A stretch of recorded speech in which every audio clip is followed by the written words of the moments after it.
یا ایھا الذین آمنو، اے وہ لوگو جو کہ ایمان لے کر آئے ہو، لا تقولوا راعنا، مت کہو راعنا، وقولوا انظرنا، بلکہ کہا کرو انظرنا۔ راعنا عربی میں کہتے ہیں نبی صلی اللہ علیہ وآلہ وسلم جب کبھی کوئی بات ارشاد فرمایا کرتے تھے صحابہ کرام علیہم رضوان سے، ان کو بات سمجھ نہیں آتی تھی تو وہ کہتے تھے راعنا یا رسول اللہ صلی اللہ علیہ وسلم، اے اللہ کے رسول صلی اللہ علیہ وسلم ہماری رعایت فرمائیے، یعنی بات کو دوبارہ آپ ریپیٹ کریں تاکہ ہمیں بات سمجھ آ جائے۔ وہ کہتے تھے راعنا یا رسول اللہ، راعنا یا رسول اللہ۔ اب یہودیوں کی عادت یہ تھی کہ ان کو میں نے بتایا کہ وہ صحیح طرح کے آج کے اعتبار سے اگر ہم سمجھیں جس طرح بھانڈ ہوتے ہیں نا، یہ ان کی صورتحال تھی، ہر لفظ کو بگاڑنا۔ جیسے کہ ہم نے پہلے بھی ان کی مثالیں جو ہیں وہ پڑھی ہیں سورۃ البقرہ میں، جب ان کو کہا گیا کہ آپ کہیں سمعنا و اطعنا، ہم نے سنا اور اطاعت اختیار کی، تو انہوں نے کہا سمعنا و عصینا، ہم نے سنا اور نافرمانی کی۔ اسی طریقے سے ان کو کہا گیا کہ جب وہ اریحا شہر جس کو جیریکو کہتے ہیں انگلش میں، وہ فتح ہوگا تو آپ نے کہنا ہے حطۃ، تو اللہ تعالیٰ آپ کے گناہوں کو معاف کر دے گا، تو انہوں نے حنطۃ حنطۃ کہنا شروع کر دیا۔ تو اب یہ تیسری مثال ان کی آ رہی ہے کہ یہودی جو ہیں وہ نبی صلی اللہ علیہ وسلم کو اذیت دینے کے لیے اس کو بگاڑا کرتے تھے، اور کیا کہتے تھے؟ راعینا، رائی کو لمبا کر دیتے تھے، راعینا یا رسول اللہ۔ راعینا کا مطلب ہے اے ہمارے چرواہے۔ تو نعوذ باللہ صحابہ کرام کی تو یہ نیت نہیں ہوتی تھی اس کو ٹیمپر کرنے کی، لیکن وہ صحابہ کرام علیہ رضوان کو اذیت پہنچانے کے لیے کہتے تھے تم تو اپنے پیغمبر کو کہتے ہو راعینا، ٹھیک ہے؟ اور یا پھر وہ نبی صلی اللہ علیہ وسلم کی خدمت میں ہوتے تھے تو وہ بھی کہتے تھے راعینا، اور اگر کسی صحابی کو یہ بات سمجھ آئی کہ یہ تو لفظ کو بگاڑ رہے ہیں، انہوں نے اس کو ٹوک دیا، تو کہتے تھے آپ اپنے کان صاف کروائیں، ہم تو کہہ رہے ہیں راعینا، آپ کے سننے میں فرق لگا۔ لیکن وہ در حقیقت کیا کرتے تھے؟ اس کو بگاڑتے تھے۔ تو اللہ تعالیٰ نے یہاں پر صحابہ کرام علیہ رضوان کو فرمایا کہ آپ نے یہ لفظ ہی کہنا چھوڑ دیں، اور آپ یہ کہیں وقولوا انظرنا، تم یہ کہا کرو کہ اے اللہ کے نبی صلی اللہ علیہ وسلم ہمارا انتظار فرمائیں یا ہم پر نظر فرمائیں، دوبارہ سے بات کو ارشاد فرمائیں، واسمعوا، اور پہلے ہی بات غور سے سن لیا کرو تاکہ دوبارہ ریپیٹ کرنے کی ضرورت ہی نہ پڑے۔ وَلِلْكَافِرِينَ عَذَابٌ عَلِيمٌ، اور کافروں کے لیے دردناک عذاب ہے، یعنی وہ لوگ کہ جو جان بوجھ کر ان چیزوں کو بگاڑتے ہیں۔ تو اس اعتبار سے نبی صلی اللہ علیہ وسلم کی شان میں ادنا سی گستاخی کرنا بھی، چاہے اس میں نیت نہ ہو، وہ انسان کو کفر کی طرف لے جا سکتی ہے۔ تو گستاخانہ عبارتوں کے اوپر تعویل نہیں کی جائے گی۔ اگر یہ بات ثابت ہو جاتی ہے کہ یہ بات نبی صلی اللہ علیہ وسلم کی شان میں گستاخی ہے تو اب اس میں تعویل نہیں کریں گے، بلکہ اس بندے کو کہا جائے گا کہ بھئی آپ توبہ کریں، کیونکہ اللہ تعالیٰ نے سورۃ الحجرات میں بھی فرمایا ہے لا ترفعوا اصواتکم فوق صوت النبی صلی اللہ علیہ وسلم، نبی صلی اللہ علیہ وسلم کی آواز سے بھی آواز بلند نہ کرو ورنہ تمہارے اعمال برباد کر دیے جائیں گے اور تمہیں خبر تک نہیں ہوگی۔ تو نبی صلی اللہ علیہ وسلم کی آواز سے آواز کو بلند کرنا یہ آپ صلی اللہ علیہ وسلم کی گستاخی ہے۔ جو شخص آپ صلی اللہ علیہ وسلم کی حدیث کے مقابلے میں، آپ کے ارشاد کے مقابلے میں کسی اور بندے کی بات کو اہمیت دے گا تو وہ شخص بھی گستاخ رسول کے زمرے میں ہی شامل ہوگا۔ جب آپ صلی اللہ علیہ وسلم سے آواز بلند کرنا کفر ہے تو آپ صلی اللہ علیہ وسلم کی بات پر کسی دوسرے کی بات کو ترجیح دینا بھی بدرجہ اولا کفر ہے۔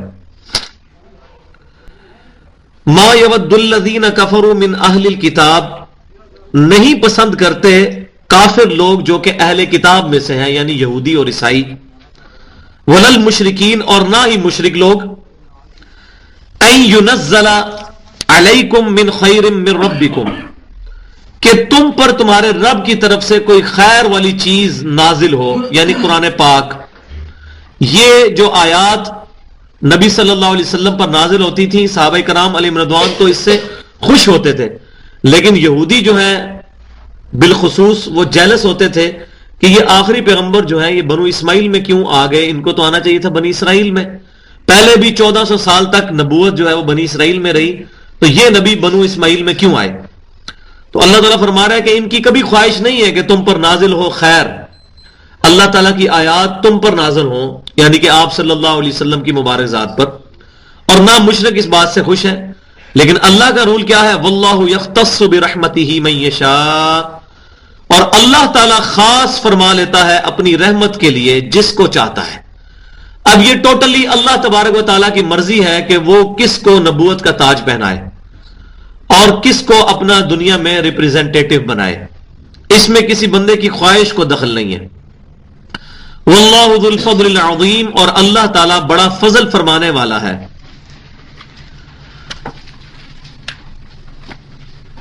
اب 106 نمبر جو آیت آنے لگی ہے، یہ قرآن پاک کی چند اہم ترین آیات میں سے ہیں، بلکہ اگر میں کہوں کہ بہت زیادہ اہم ترین آیات میں سے، کیونکہ اس میں قرآن پاک کا جو ایک اسلوب ہے اس کو ڈسکس کیا گیا ناسخ و منسوخ کے حوالے سے. ایک تو ناسخ و منسوخ وہ ہے کہ جو پرانی شریعتوں اور شریعت محمدی صلی اللہ علیہ وسلم میں ہوا، جیسا کہ یہودیوں کے لیے جو ہے وہ اونٹ کا گوشت نہیں کھاتے تھے، ہمارے لیے اونٹ کا گوشت کھانے کی اجازت دے دی گئی. اسی طریقے سے یہود و نصارہ کے لیے یہ تھا کہ وہ اپنے جو ٹیمپلز تھے، ان کے جو گرجے بنے ہوئے تھے، کلیسا، ان سے باہر نماز نہیں پڑھ سکتے تھے. لیکن نبی صلی اللہ علیہ وسلم کے لیے پوری زمین کو پاک کر دیا گیا، اور آپ صلی اللہ علیہ وسلم کو جو 5 بخاری کی حدیث کے مطابق اور مسلم شریف کی حدیث کے مطابق 6 ایسی خصوصیات دی گئیں جو کسی اور نبی کو نہیں دی گئیں. ان میں سے ایک خصوصیت یہ ہے کہ آپ صلی اللہ علیہ وسلم کی امت کے لیے پوری زمین کو پاک کر دیا گیا، جو چاہے جہاں پر چاہے نماز ادا کر سکتا ہے. تو ایک تو ناسخ و منسوخ اس اعتبار سے چل رہا ہے، اور دوسرا ناسخ و منسوخ وہ ہے جو قرآن پاک کے اندر موجود ہے. قرآن پاک میں بھی ایسی آیات موجود ہیں کہ جن کی تلاوت تو ابھی قرآن میں باقی ہے لیکن ان کا حکم باقی نہیں رہا، ان آیات کو منسوخ کر دیا گیا. جن میں سے شاہ ولی اللہ دہلوی رحمۃ اللہ علیہ نے اپنی شور آفاق تصنیف جو ہے الفوز الکبیر، جس میں انہوں نے قرآن پاک کی تفسیر کے اصول بیان کیے ہیں، اس میں انہوں نے 5 آیات کا تو ذکر کیا ہے کہ یہ آیات قرآن پاک کی منسوخ ہے، اور ان آیات کو ان آیات نے منسوخ کیا. اس کی ڈیٹیل میں جانے کی ضرورت نہیں ہے. باقی لوگوں کے نزدیک بہت زیادہ ہے، لیکن جو یونانیمسلی ایگریڈ ہیں وہ یہ 5 ہیں. ان میں سے ایک میں مثال کے لیے بتاتا ہوں آپ کو کہ جو اللہ تبارک و تعالیٰ نے قرآن پاک میں اس چیز کا حکم فرمایا کہ جب بھی کوئی شخص مرنے لگے تو مرنے سے پہلے وہ وصیت لکھوا دے اپنے گھر والوں کے لیے کہ اس کے مرنے کے بعد کتنا مال اس کے بچوں کو دیا جائے گا، کتنا اس کے ماں باپ کو، کتنا بیوی کو، اس طریقے سے. یہ سورۃ البقرہ میں ذکر آئے گا اس کا. اور اس آیت کو، ان آیات کو منسوخ کیا ہے سورۃ النساء کی ان آیات نے جس میں یہ حکم آیا کہ وراثت کا قانون بتا دیا گیا کہ جو شخص مر جائے گا اس کے مرنے کے بعد اس طریقے سے وراثت تقسیم ہوگی. بیٹے کو ڈبل ملے گا، بیٹی کو ہاف ملے گا، بیوی کو 1/8 ملے گا. وہ پوری ڈیٹیل ہے سورۃ النساء کے اندر. تو جب وہ آیات نازل ہوئی تو اس سے جو آیت وصیت تھی، جو وصیت والی آیات تھی، وہ منسوخ ہو گئی. لیکن دونوں کی تلاوت ابھی قرآن میں موجود ہے. تو اب اس چیز کو ایڈریس کیا جا رہا ہے، ما ننسخ من آیت او ننسها نأتی بخیر منہا. ہم جو بھی آیت منسوخ کر دیتے ہیں یا اس آیت کو بھلا دیتے ہیں، یعنی نبی صلی اللہ علیہ وسلم کو کوئی آیت دی گئی اور پھر آپ صلی اللہ علیہ وسلم کو بھلا دی گئی، یا آیت منسوخ کر دی گئی، نأتی بخیر منہا او مثلہا، تو ہم اس سے بہتر لے آئیں گے یا اس کی مثل لے آئیں گے. اب اس معاملے میں کہ اس کے بہتر لے آئیں گے یا مثل لے آئیں گے، تو اب اس میں 2 چیزیں ہو سکتی ہیں. ایک تو یہ ہے کہ اس سے بہتر یا اس کے مثل آیت لے آئیں گے اور وہ قرآن پاک میں موجود ہوگی، یا اللہ تعالیٰ کا حکم آ جائے گا. اور ظاہر ہے کہ حکم کے مین 2 سورس ہیں، قرآن اور سنت. جیسا کہ رجم کی جو آیات ہیں، اس کے بارے میں آج کل بڑا فتنہ کھڑا ہے، کیا ہوا ہے منکرین حدیث نے. وہ کہتے ہیں جی قرآن پاک میں زانی اور زانیہ کی جو سزا آئی ہے وہ 100 کوڑے ہیں سورۃ النور کے اندر، اور یہ جو رجم کی سزا آئی ہے صحیح بخاری اور مسلم کے اندر، یہ قرآن پاک سے ٹکراتی ہے. کیونکہ قرآن پاک میں تو ہے کہ جو زنا کرے گا اس کو 100 کوڑے لگائے جائیں گے. قرآن پاک اس چیز کی تفریق نہیں کرتا کہ وہ شادی شدہ مرد ہے یا غیر شادی شدہ. لیکن حدیث شریف میں یہ ڈیٹیل آتی ہے کہ جو شادی شدہ ہے اس کو سنسار کیا جائے گا، یعنی زمین میں گاڑ کے اس کو پتھر مار کے ہلاک کیا جائے گا. اس لیے کہ اس کی اس سزا کی سختی اس لیے بھی جسٹیفائی ہے کہ وہ شخص شادی شدہ ہے، اس کے پاس حلال راستہ موجود تھا اپنی شہوت کی تسکین کا، لیکن اس نے جان بوجھ کر حرام کو اختیار کیا. جبکہ دوسری طرف جو غیر شادی شدہ ہے اس کے لیے سزا یہ ہے کہ اس کو 100 کوڑے لگائے جائیں گے. اور 100 کوڑے بھی کوئی چھوٹی سزا نہیں، اس میں بعض کا ڈیتھ بھی ہو جاتی ہے اگر یہ فزیکلی اس کو پریکٹس کیا جائے اس سزا کو. تو منکرین حدیث کا یہ کہنا ہے کہ قرآن پاک میں تو 100 کوڑوں کا ذکر ہے، رجم کی سزا کا ذکر ہی نہیں ہے. تو رجم کی جو آیات ہیں وہ صحیح بخاری اور مسلم میں موجود ہے کہ وہ آیات نبی صلی اللہ علیہ وسلم پر نازل کی گئیں اور اس کے بعد آپ صلی اللہ علیہ وسلم کو بھلا دی گئیں، ان کی تلاوت جو ہے وہ منسوخ کر دی گئی، ان کو مصحف میں بھی شامل نہیں کیا گیا. اور یہ جو مسئلہ ہے اس سے قرآن پاک کی حفاظت میں فرق نہیں آتا. انا نحن نزلنا الذکر وانا له لحافظون سے مراد وہ قرآن، وہ مصحف ہے جو ہمارے پاس اس وقت موجود ہے. اور اس قرآن کی واحد اتھینٹسٹی جو ہے وہ اجماع امت ہے. امت کے اجماع نے اس کو نقل کیا ہے. ہمارے سامنے تو قرآن نازل نہیں ہوا، پوری امت تواتر کے ساتھ اس اجماع کو نقل کرتی آ رہی ہے. اچھا، اب امت کا ہی اجماع اس بات پہ کہ رجم کی آیات تھیں، لیکن اب وہ مصحف میں موجود نہیں ہے، وہ اللہ تعالیٰ کی مرضی سے ہی اس مصحف میں موجود نہیں ہے. وہ نبی صلی اللہ علیہ وسلم کو بھلا دی گئی یا ان کو منسوخ کر دیا گیا، ان کی تلاوت بھی پھر منسوخ کر دی گئی. کیونکہ اہل سنت کہلوانے والے تینوں گروہ ہمارے سب کانٹیننٹ میں، بریلوی، دیوبندی اور اہل حدیث، اور اہل جو تشیع ہیں حسن عشری جو کہلاتے ہیں، وہ بھی اس پر متفق ہیں کہ شادی شدہ جو ہے زانی، اس کی سزا جو ہے رجم ہے. جب مسلمانوں کے دونوں بڑے گروہ جو مسلمان ہونے کا اور حق میں ہونے کا دعویٰ کرتے ہیں، شیعہ اور سنی، اس پر یونینیمسلی ایگریڈ ہے، لہذا اب یہ اتفاقی مسئلہ ہو گیا، اجماعی مسئلہ ہو گیا. اس میں اس چکر میں پڑنے کی ضرورت نہیں ہے کہ یہ ایسا مسئلہ ہے جس میں امت میں کوئی اختلاف پایا جاتا ہے. تو یہ اجماع کا مسئلہ ہے. باقی اس کی ڈیٹیل انشاءاللہ کبھی میں موقع ملا تو میں ڈیٹیل کے ساتھ عرض کروں گا. فی الوقت اتنی ہی تشریح اس کی کافی ہے. تو اللہ تعالیٰ فرما رہا ہے ہم کوئی آیت منسوخ کر دیں یا بھلا دیں تو اس سے بہتر لے آئیں گے. بہتر یہ نہیں کہا کہ بہتر آیات لے آئیں گے یا اس کی مثل لے آئیں گے. آیت بھی ہو سکتی ہے، اللہ کا حکم بھی ہو سکتا ہے، اور حکم کے 2 سورس ہیں، قرآن اور سنت. جیسے کہ نماز کا حکم قرآن میں آیا ہے لیکن اس کا طریقہ جو ہے وہ سنت کے ذریعے بتایا گیا ہے. اور ظاہر نبی صلی اللہ علیہ وسلم نے خود تو فیبریکیٹ نہیں کی نماز، اللہ تعالیٰ نے وحی کے ذریعے آپ صلی اللہ علیہ وسلم کو بتائی ہے. تو وحی کی 2 قسمیں ہیں، اس میں امت متفق ہے. ایک وحی مطلوع ہے جس کی تلاوت کی جاتی وہ قرآن، اور ایک وحی غیر مطلوع ہے جس کی تلاوت نہیں کی جاتی، لیکن وہ بھی نبی صلی اللہ علیہ وسلم کو وحی خفی کی شکل میں سنت کی فارم میں جو ہے عطا فرمائی گئی ہے.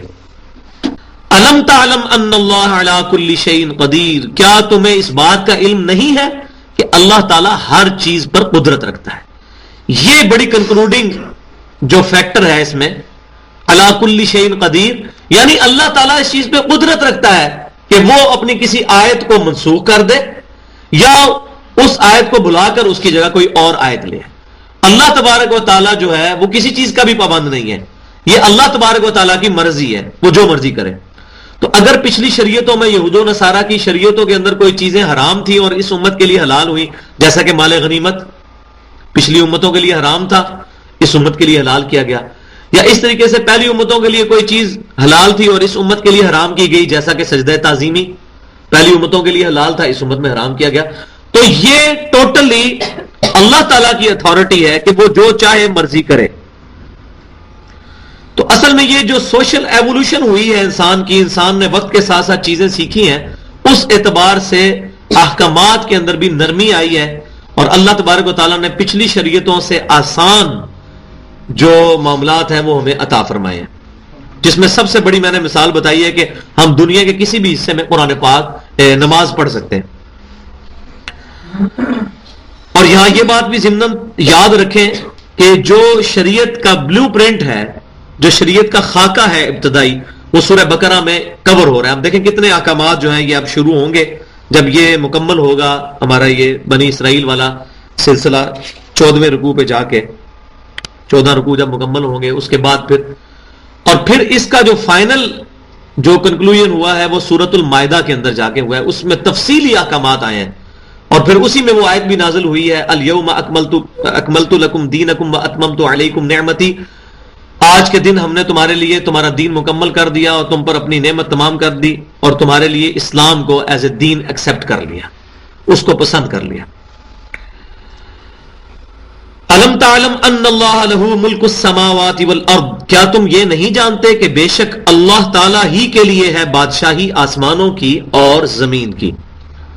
وما لکم من دون اللہ من ولی ولا نصیر، اور اللہ کے علاوہ نہ تو کوئی تمہارا مددگار ہے اور نہ ہی تمہارا کوئی دوست ہے۔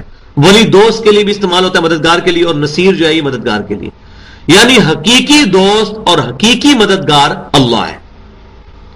اللہ تعالیٰ انسان اللہ تعالیٰ کے ریفرنس سے کسی کے ساتھ دوستی رکھ سکتا ہے، جیسے صحیح بخاری اور مسلم کی متفق علیہ حدیث ہے کہ مومن کی 3 نشانیاں ہیں، اس نے ایمان کی حلاوت چکھ لی، یہ کتاب الایمان چیپٹر میں، جس میں 3 نشانیاں موجود ہوں گی۔ نمبر 1، اللہ اور اس کا رسول اس کو سب سے بڑھ کر محبوب ہو صلی اللہ علیہ وسلم، سب لوگوں میں بڑھ کے۔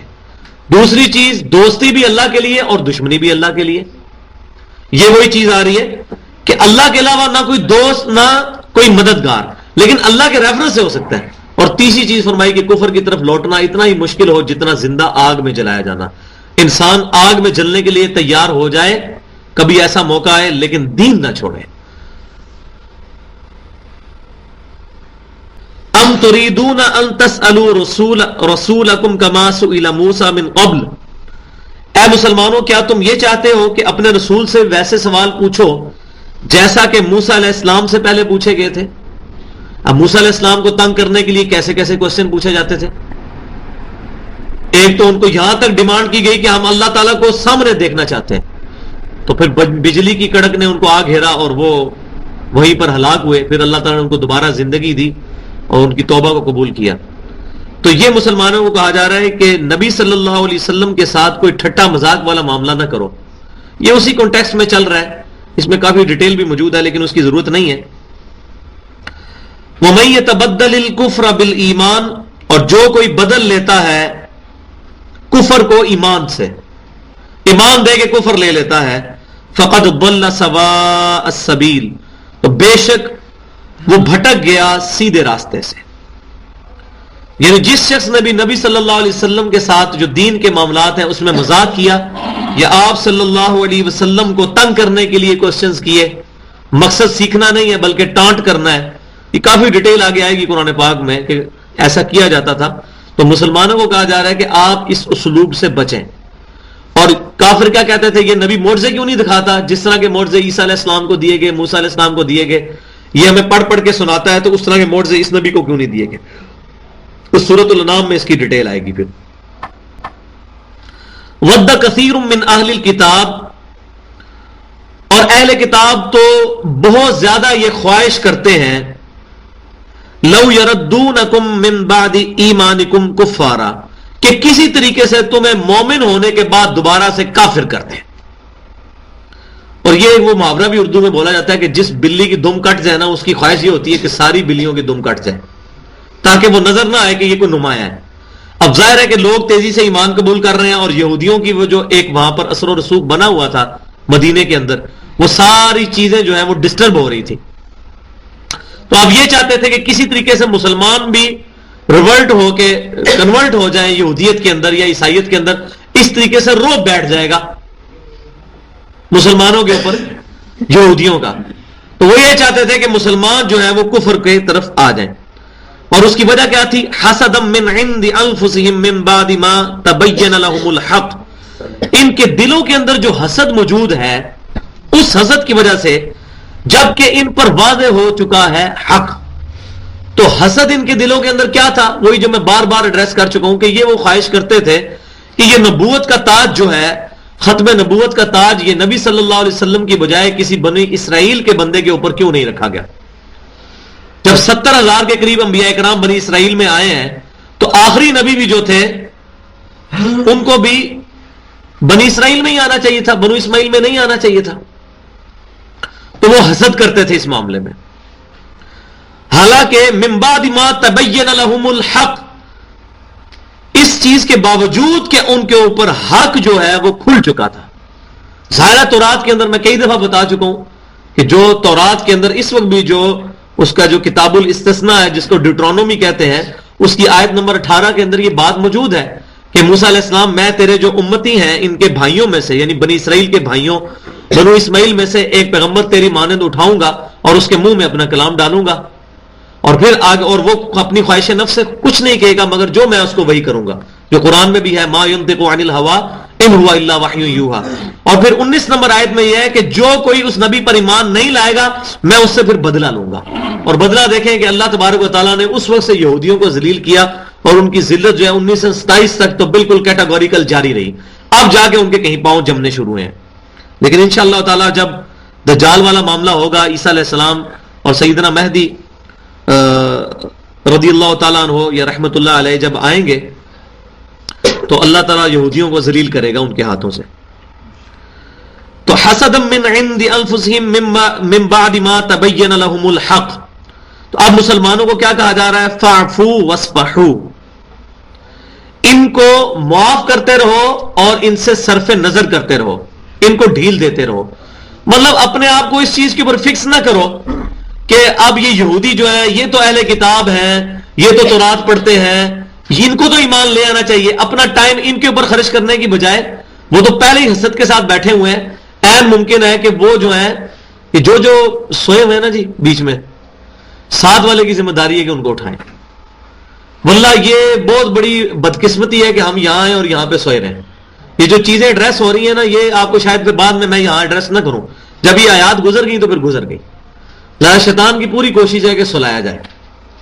تو مجھے حیرانگی ہے کہ یہ سردیوں کی راتیں ہیں، پوری رات پڑی ہوئی ہے، تھک جاتا ہے بندہ سو کے، اتنی لمبی رات ہے، کمر دکھنے لگ پڑتی ہے گرمیوں کے ساتھ اگر کمپیئر کریں. اور ابھی ہمیں نیند آنی شروع ہو جائے تو میرے خیال ہے شرم کا مقام ہے ہمارے لیے. تو فرمایا جا رہا ہے کہ اے نبی صلی اللہ علیہ وسلم اور ان کے ماننے والوں، آپ لوگ ان سے درگزر کرو اور صرف نظر کرتے رہو حتی یاتی اللہ بامری، یہاں تک کہ اللہ تعالیٰ اپنا حکم لے آئے. یعنی ایک وقت آئے گا کہ مسلمانوں کو یہ اجازت دی جائے گی کہ وہ یہودیوں کے ساتھ بھی قتال کریں گے، جیسا کہ ہوا تھا پھر غزوہ خیبر کے موقع پر. اور پھر اس کے بعد ایک چین شروع ہوئی، پھر یہودیوں کو بھی جو ہے وہ مقابلے پہ آ کے تو ان کو ختم کیا گیا وہاں سے. تو یہ جو یہودی ڈورمنٹ پوزیشن میں موجود ہیں، ان کو چھیڑنے کی بجائے ابھی کتنے زیادہ اور دشمن موجود ہیں. اور آپ کو پتا ہے مساق مدینہ کا بھی ایک معاہدہ ہو چکا تھا یہودیوں کے ساتھ، اور مسلمانوں کو پتا چلتا تھا کہ یہودی اندر سے شرارت کرتے ہیں. لیکن اگر یہودیوں کو بھی اپنے خلاف کر لیا جاتا تو ابھی تو پاؤں مسلمانوں کے مضبوط نہیں جمے تھے مدینے میں، تو مدینے میں ہی فتنہ کھڑا ہو جاتا. تو یہودیوں کے بارے میں کہا گیا کہ صرف نظر کرو، یہ جس طرح کر رہے ہیں ان کو کرنے دو، ہے تو یہ بزدل ہیں، کھل کے سامنے نہیں آئیں گے، لہذا ان سے صرف نظر کرو حتی یاتی اللہ بامری، یہاں تک کہ اللہ اپنا امر لے آئے. پھر وہ 7 ہجری کے اندر غزوہ خیبر کے بعد مطلب موقع پر صلح حدیبیہ سے واپسی پر نبی صلی اللہ علیہ وسلم نے ان کے ساتھ بھی پھر بدلہ لیا، اور سیدنا علی رضی اللہ تعالیٰ عنہ کے ہاتھوں پر اللہ تبارک و تعالیٰ نے غزوہ خیبر کی فتح نصیب فرمائی. ان اللہ علی کل شیء قدیر، بے شک اللہ تعالیٰ ہر چیز پر قدرت رکھنے والا ہے. وَأَقِیمُوا الصَّلَاةَ وَآتُوا الزَّکَاةَ، اور نماز کو قائم کرو اور زکوٰۃ ادا کیا کرو. نماز قائم کرنا کیا ہے کہ نماز کو سنت طریقے پہ ادا کرنا، اور پھر نماز کے جو لوازمات ہیں ان کا بھی خیال کرنا، اور نماز پڑھنے کے بعد نماز میں جو اللہ سے کیے ہوئے عہد ہیں ان کی پاسداری کرنا. یہ نہیں کہ نماز پڑھ کے نکلے ہیں تو دودھ میں پانی ملا رہے ہیں اور بےایمانی کر رہے ہیں، نہیں. نماز قائم اس کی ہوگی جو واقعی نماز میں جو اللہ تبارک و تعالیٰ کے ساتھ عہد کیا اس کو اپنی پریکٹیکل زندگی میں بھی اس کو پریکٹس کرے گا، ایگزیکیوٹ کرے گا. ان اللہ بما تعملون بصیر، اور وہ سب سے بڑی اس میں بات کیا ہے کہ بے شک اللہ تعالی کے علم میں ہے، اللہ تعالی دیکھ رہا ہے جو کہ تم کرتے ہو. ہاں سوری، وما تقدموا لانفسکم من خیر تجدوہ عند اللہ، اور جو کچھ بھی تم آگے بھیجو گے، یعنی کہ جو مال صدقہ کرتے ہو وہ اصل میں اللہ تعالیٰ کے ڈیوائن بینک کے اندر سٹور ہو جاتا ہے. تو اللہ تبارک و تعالیٰ کے پاس جب تم پہنچو گے تجدوہ عند اللہ، اس کو وہاں پر پاؤ گے. ایسا نہیں ہے کہ تم نے دنیا کے اندر مال خرچ کیا اور آخرت میں اس کا کوئی اجر نہیں ملے گا. دنیا میں مال خرچ کیا جب قیامت والے دن اللہ کے حضور پیشی ہوگی وہاں پر وہ مال تمہیں نظر آئے گا اور وہ مال ذریعہ بنے گا تمہارا جنت میں اعلی مقام حاصل کرنے کا. ان اللہ بما تعملون بصیر، یقیناً اللہ تعالیٰ جو کچھ تم کر رہے ہو اس کو دیکھ رہا ہے. تو یہ اصل میں وہی میں نے بتایا تھا کہ جو اصل موٹو ہے کسی شخص کا نیکی پر چلنے کا اور گناہوں سے بچنے کا، وہ یہی ہے کہ انسان یہ تصور رکھے کہ میرا اللہ مجھے دیکھ رہا ہے. یہ اونلی سورس ہے، اللہ مجھے دیکھ رہا ہے، اللہ تعالیٰ میرے ہر عمل سے واقف ہے. یہی وہ ذریعہ ہے جس کے ذریعے ہم گناہوں سے بچ سکتے ہیں اور نیکیوں پر ہماری استقامت ہو سکتی ہے. اسی لیے اللہ تبارک و تعالیٰ نے سورۃ البقرہ کے شروع میں وَبِالْآخِرَةِ هُمْ يُوقِنُونَ، آخرت پر یقین کے بارے میں، باقی چیزوں پر ایمان اور آخرت کے بارے میں فرمایا کہ یقین رکھتے ہیں آخرت کے اوپر. وعلیکم السلام. اب 7واں یونیورسل ٹروتھ آنے لگا ہے اور خوش نصیب ہیں وہ لوگ، میں ان کو مبارکباد دیتا ہوں کہ جنہوں نے یہ 7 کے 7 یونیورسل ٹروتھ یہاں پر سیکھے ہیں. جو بیچ میں کلاسوں میں نہیں آ سکے وہ ان کی چیزیں رہ گئی. اب اس کا وہ فائنل یونیورسل ٹروتھ 7واں آنے لگا ہے. اس سے پہلے 6 یونیورسل ٹروتھ آ چکے ہیں. بنی اسرائیل کے اللہ تعالیٰ نے واقعات بیان فرمانے کے بعد ہر واقعے کے اینڈ پہ کنکلوڈ کرتے ہوئے ارشاد فرمایا کہ اب یہ یونیورسل ٹروتھ ہے اللہ کے مارل لاز کا. تو اب ایک اور آنے لگا یونیورسل ٹروتھ. اس سے پہلے اس کی تمہید، وَقَالُوا لَن يَدْخُلُ الْجَنَّةَ إِلَّا مَنْ كَانَ هُودًا أَوْ نَصَارَىٰ، اور یہ یہودی اور عیسائی کہتے ہیں کہ کوئی بھی جنت میں نہیں داخل ہوگا جب تک کہ وہ یا یہودی ہو یا نصارہ میں سے ہو یا عیسائی ہو. اب آپ دیکھیں کہ آپس میں ان کی کتنی سخت دشمنی تھی، لیکن مسلمانوں کے خلاف یہ ایک ہوئے ہوئے تھے. وہ آگے آتا ہے کہ اگلی آیات میں آئے گا کہ یہودی کہتے ہیں عیسائیوں کی کوئی بنیاد نہیں ہے، عیسائی کہتے ہیں یہودیوں کی کوئی بنیاد نہیں ہے، اور دونوں کتاب بھی پڑھتے ہیں. آپس میں ایک دوسرے کو کافر سمجھتے تھے، لیکن مسلمانوں کے خلاف ایسے متحد ہوئے کہ انہوں نے یہ کہنا شروع کر دیا نہیں نہیں جی، وَقَالُوا لَن يَدْخُلُ الْجَنَّةَ، وہ کہتے ہیں ہرگز کوئی جنت میں داخل نہیں ہوگا إِلَّا مَنْ كَانَ هُودًا أَوْ نَصَارَىٰ، یا تو وہ یہودی بن جائے یا عیسائی. اب دیکھیں دونوں دوستیاں گانٹ رہے ہیں کہ یہودی بھی جنت میں جائیں گے عیسائی بھی جائیں گے. تِلْكَ أَمَانِيُّهُمْ، یہ کامنٹ سنیں. اللہ تعالیٰ فرماتا ہے یہ تو ان کی وشفل تھنکنگز ہیں، یہ ان کے اپنے دماغ کے خرافات ہیں. خوش ہوتے رہے، اپنے دماغ میں سمجھتے رہے. ایک کبوتر جو ہے وہ آنکھیں بند کر کے یہ سمجھے کہ بلی غائب ہو گئی ہے، بلی تو اس کا گلا آ کے دبوچ ہی لے گی. ٹھیک ہے، کبوتر سمجھتا ہے نا، وہ اب بلی کو تو غائب نہیں کرتا، وہ کہتا ہے چلو میں اپنی آنکھیں بند کر لوں. تو وہ سمجھتا ہے بلی کوئی نہیں ہے، جیسے چھوٹے بچے بھی کرتے ہیں، ان کو کہا جائے نا بہو آ گیا وہ آنکھیں بند کر لیتے ہیں. تو اللہ تعالیٰ فرما رہے ہیں تِلْكَ أَمَانِيُّهُمْ، یہ ان کی وشفل تھنکنگز ہیں، یہ ان کی اپنی خرافات ہیں، سوچتے رہے. قُلْ هَاتُوا بُرْهَانَكُمْ إِن كُنتُمْ صَادِقِينَ، اے محبوب صلی اللہ علیہ وسلم آپ ان سے فرمائیے کہ لاؤ اپنی دلیل اگر تم سچے ہو. کہاں یہ لکھا ہوا ہے تورات میں اور کہاں لکھا ہوا ہے یہ انجیل کے اندر کہ جو یہودی یا عیسائی ہوگا وہی جنت میں جائے گا اور کوئی نہیں جنت میں جا سکتا؟ اور تورات اور انجیل کے اندر کیا لکھا ہے وہ ہم تھوڑا سا یہاں پڑھ چکے ہیں. جو سورہ بنی اسرائیل میں نے کہا تھا وہ 17 آیات آئیں گی، 10 کمانڈمنٹس، 10 احکامات اللہ تعالیٰ نے دیے تھے. اس میں پہلی بات وہی تھی وَقَضَىٰ رَبُّكَ أَلَّا تَعْبُدُوا إِلَّا إِيَّاهُ، اور تمہارے رب نے یہ بات طے کر دی تھی کہ مت پوجنا کسی کو مگر اللہ کو، ایک اسی کو. اب یہودی کیا کرتے تھے؟ حضرت عزیر علیہ السلام کو بھی اللہ کا بیٹا مانتے تھے. عیسائی سیدنا عیسیٰ علیہ السلام کے بارے میں ٹرینٹی کا عقیدہ رکھتے تھے. تو اصل میں تو وہ شرک کر رہے تھے اپنے رب کے ساتھ، اور پھر یہ بھی سمجھتے تھے کہ ہم ان نظریات کے ساتھ جنت میں جانا ہمارا حق ہے. تو اللہ تعالیٰ فرما رہا ہے ذرا دلیل پیش کرو نا، کہاں ہم نے تورات میں اور انجیل میں یہ بات لکھ کے دی تھی؟ ہم نے تو یہی بتایا تھا کسی گروہ میں ہونے سے، اب میں تھوڑی سی سخت بات کرنے لگا ہوں، کسی گروہ میں ہونے سے کی مغفرت نہیں ہوگی. یہ آج ہم نے بھی اپنی شکل دیکھنی ہے. اگر کوئی شخص بریلوی بن جاتا ہے اور سمجھتا ہے کہ بریلوی جنت میں جائیں گے باقی سارے کافر ہیں، یا دیوبندی جنت میں جائیں گے باقی سارے فارغ دوست کی ہیں، یا اہل حدیث سمجھتا ہے کہ اہل حدیث جنت میں جائیں گے باقی سارے فارغ ہیں، یہ سیم مینٹلٹی آپ دیکھ لیں ادھر بھی چل رہی ہے. تو اللہ تبارک و تعالیٰ فرما رہا ہے کہ یہ کرائٹیریا نہیں ہے کہ کسی گروہ میں ہونے سے مغفرت ہو جائے گی. اب وہ یونیورسل ٹروتھ آنے لگا ہے کہ مغفرت کیسے ہوگی. بلا، کیوں نہیں؟ من اسلم وجہہ للہ وہو محسن، جس نے بھی سر تسلیم خم کر دیا اللہ کے سامنے اور وہ مخلص نیک بھی ہوا، یہ کرائٹیریا ہے، کسی گروہ میں ہونا کرائٹیریا نہیں ہے.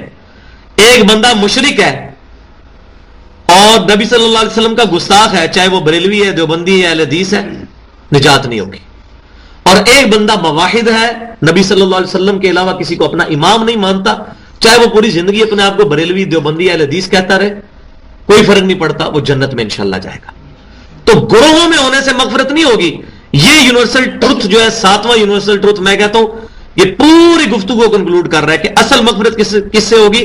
کہ جس شخص نے اللہ کے سامنے اپنے آپ کو جھکا دیا اور وہ مخلص اور نیک بھی ہوا، فَلَهُ أَجْرُهُ عِنْدَ رَبِّهِ، تو اس کے لیے ہے اس کے رب کے پاس اس کا اجر محفوظ ہو جائے گا. اصل کرائٹیریا یہ ہے. ان الدین عند اللہ الاسلام، the only acceptable religion in the sight of Allah is Islam. اسلام کیا ہے؟ to acquire peace by submitting your will to Allah subhanahu wa ta'ala. امن و سلامتی قیامت والے دن حاصل کرنا، امن میں آنا، اپنی رضا کو اپنے رب کے حوالے کرنے کے بعد. اسلام کے دو معنی ہیں، ایک امن کا معنی بھی ہے اور امن اور سلامتی کا معنی ہے، اور دوسرا ہے سر تسلیم خم کرنا، کسی کے سامنے جو ہے اس کی مرضی کو مان لینا اور اپنے آپ کو اس کے سامنے جھکا دینا. تو یہ دونوں چیزیں شامل ہیں. تو یہ دیکھیں، جس نے اپنے آپ کو اللہ کے سامنے جھکا دیا اور وہ مخلص بھی ہوا تو اس کے رب کے پاس اس کا اجر محفوظ ہو گیا. اسلام جو ہے یہ ذریعہ ہے. آج ہمیں اسی پر فخر محسوس کرنا چاہیے. اور اللہ تبارک و تعالیٰ نے سورہ آل عمران کی 102 نمبر آیت کے اندر بالکل کلیئر کٹ مسلمانوں کو اس چیز کی تلقین کی ہے. اسی کانٹیکسٹ میں دیکھ لیں آپ. یا ایھا الذین آمنوا اتقوا اللہ حق تقاتی، اے ایمان والو اللہ کا تقوی اختیار کرو جیسا کہ حق ہے تقوی کرنے کا. ولا تموتن الا وانتم مسلمون، اور دیکھنا تمہیں موت ہرگز نہ آئے مگر اس حال میں کہ تم مسلمون ہو، سر تسلیم خم کرنے والے ہو، اپنے آپ کو اللہ کے سامنے جھکانے والے ہو، مسلمان ہو. بلا من اسلم وجہہ للہ وہو محسن فلہ اجرہ عند ربہ ولا خوف علیہم ولا ہم یحزنون. ہاں، ایسے لوگ ہوں گے جن کو قیامت والے دن نہ تو کوئی خوف ہوگا اور نہ ان کو کوئی غم ہوگا، جس نے اپنا آپ اللہ کے لیے وقف کر دیا. اور اس کا وہ ضربہ سلام جو ہے، جس کو میں کہتا ہوں ایپیکس، قرآن پاک میں ہر ٹاپک کا ایک ضربہ سلام ہے. اونٹ کی چوٹ جس طرح وہ کوہان ہوتی ہے نا، اس کو ضربہ سلام کہتے ہیں عربی میں. تو اونٹ میں سب سے اونچی اس کی کوہان ہوتی ہے. تو قرآن پاک میں بھی ہر چیز کی کوہان ہے. جیسے میں نے بتایا تھا کہ ہمارے ایمان کی کوہان جو ہے وہ قتال ہے، جس کو ایمینول کانٹ جو ہے فلسفی کے اندر اپنی کہتا ہے summum bonum, highest good of anything. تو اسلام اور ایمان کا ہائیسٹ گڈ کیا ہے؟ کہ انسان اپنی جان اپنے رب کے لیے قربان کرنے کے لیے تیار ہو جائے. جہاد کا اعلیٰ ترین درجہ قتال. اور نبی صلی اللہ علیہ وسلم نے اس کی خواہش کا بھی اظہار فرمایا بخاری اور مسلم میں کہ میری خواہش ہے کہ میں اللہ کی راہ میں مارا جاؤں، پھر زندہ کیا جاؤں، پھر مارا جاؤں، پھر زندہ کیا جاؤں، پھر مارا جاؤں. تو آپ صلی اللہ علیہ وسلم نے بھی اس خواہش کا اظہار کیا. اور جس کے دل میں شہادت کی تمنا نہیں ہے وہ تو منافقت کی موت مرا. یہ بھی حدیث شریف میں موجود ہے. تو اسی طریقے سے جو سمم بونم ہے اسلام کا، وہ اسلام کی جو کوہان ہے وہ تو ہے قتال. اسی طریقے سے جو مختلف کوہانیں چلی ہیں اسلام کی یا کئی اور معاملات میں، اخلاص کی کوہان کیا ہے، اخلاص کا سمم بونم کیا ہے، اس کا ہائیسٹ گڈ یا اپیکس کیا ہے، وہ سورۃ الانعام کی آیات ہے. قل ان صلاتی ونسکی ومحیای ومماتی للہ رب العالمین. اے نبی صلی اللہ علیہ وسلم تم فرماؤ بے شک میری نماز، میری قربانی، میرا جینا، میرا مرنا اللہ کے لیے. تو یہ آخری درجہ یہ ہے کہ انسان اپنی سب کچھ چیز اپنے رب کے لیے قربان کرتے ہیں. تو یہ سمم بونم. تو اس اعتبار سے میں یہ سمجھتا ہوں کہ انسان کو یہ جو سورۃ البقرہ کے 7 یونیورسل ٹروتھ ہیں جو میں ساتھ ساتھ آپ کو نوٹ کرواتا ہے، ان کو علادہ سے ہم ایک نوٹس بنا لیں، اس کو پڑھتے رہیں. یہ اللہ تبارک و تعالیٰ نے جو ہمیں مورل لاز عطا فرمائے ہیں. اب اگلا رکوع شروع ہو رہا ہے اسی بات سے جو میں آپ کو پہلے بتا چکا.